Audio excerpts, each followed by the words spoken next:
So for this problem, my partner chose 3-31, which is where we have a windshield with some ice on it. We're trying to defrost it, so we're trying to get it above 0 degrees Celsius. So we want as much heat transfer to go through this windshield as is being pulled away by this convective heat transfer.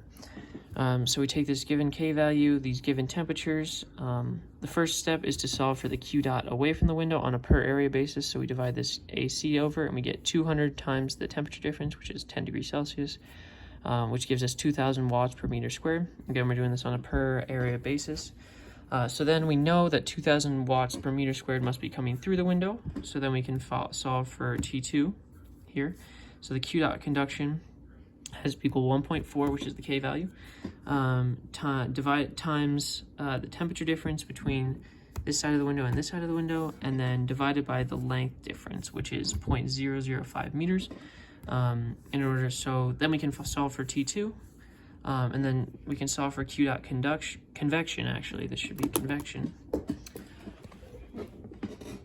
This should be convection here.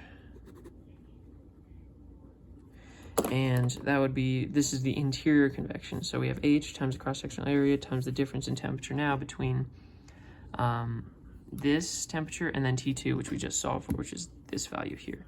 And then we know that this Q dot convection has to be equal to 2,000 watts per meter squared. So then we get this Q dot convection on a unit area basis times H is equal to times the temperature difference, when H is times the temperature difference. We can divide over by the temperature, and then we get H is equivalent to 111.98 watts per meter squared degrees Celsius, which is a very high value of H.